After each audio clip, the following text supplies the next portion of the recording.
முத்தலகு பிரெக்னெண்டா இருக்காங்க அப்படிங்கறத சொர்ணம் கண்டுபிடிக்கிறாங்க. எப்படி என்ன நடந்ததுன்னு பாக்கலாம் வாங்க.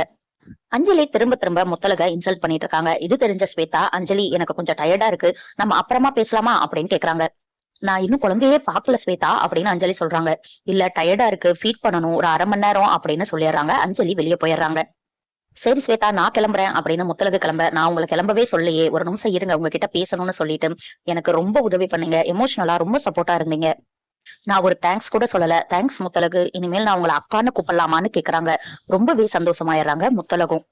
இங்கேயே இருக்கக்கூடாது அக்கான்னு ஸ்வேதா கேட்க, இல்லம்மா என்னால இங்க இருக்க முடியாது, ஆனா உனக்கு ஏதாவது ஒண்ணுன்னா சொல்லு, நான் கண்டிப்பா ஓடி வருவேன், உனக்காக வரலனாலும் குழந்தைக்காக வருவேன்னு சொல்றாங்க. முத்தலக ஆசையா சாப்பிட்டு போன பேச்சியே சொன்னமும் சொல்ல, பாண்டியம்மா ஓ பிரசவம் பார்த்தவங்களுக்கு மரியாதை பண்ணி சாப்பாடு கொடுத்து புடவெல்லாம் கொடுத்து அனுப்புவாங்களே அந்த மாதிரி பண்றீங்களான்னு இன்சல்ட் பண்றாங்க. இந்த வீட்டுல ஒருத்திதான் அவன்னு பூமி சப்போர்ட்டுக்கு வராரு, ஆனா முத்தலகு நான் கிளம்புறேன்னு சொல்லிட்டு கிளம்பிடுறாங்க. அவங்கள போக விடாம அஞ்சலி தடுத்து நிறுத்தி, கிளம்புங்க கிளம்புங்க, ஆனா டைவர்ஸ் பேப்பர்ல எப்ப சைன் போட போறீங்க அப்படின்னு கேக்குறாங்க. அதெல்லாம் முத்தலகு தரமாட்டாங்க, நீ நினைச்சதெல்லாம் நடக்கும்னு நினைக்காத அப்படின்னு பூமி சொல்றாரு. ஏன் நீ எனக்கு கிடைச்சிட்ட, உன் குழந்தை எனக்கு கிடைச்சிருச்சு, முத்தலகு தகுதியே இல்லாத முத்தலகு இந்த வீட்டை விட்டு அவங்களே போயிட்டாங்க, இதுக்கு மேல என்ன டைவர்ஸும் கிடைக்கும் அப்படின்னு சொல்றாங்க. பேச்சுக்கு மரியாதை இல்லாத இடத்துலதான் இந்த பேப்பர் எல்லாம் வேலை செய்யும், நான் பேச்சியம்மா மருமக, ஒரு தடவை சொன்னா அதை நான் மீற மாட்டேன், இனிமேல் இவரோட வாழ்க்கையில நான் வரமாட்டேன்னு சொல்லிட்டு வெளியே போயிடுறாங்க. வாசல் பக்கத்துல போகும்போது திரும்ப மயக்கம் வந்துருது முத்தலகுக்கு. பதறி போய் தண்ணி கொண்டு வந்து தர்றாரு பூமி.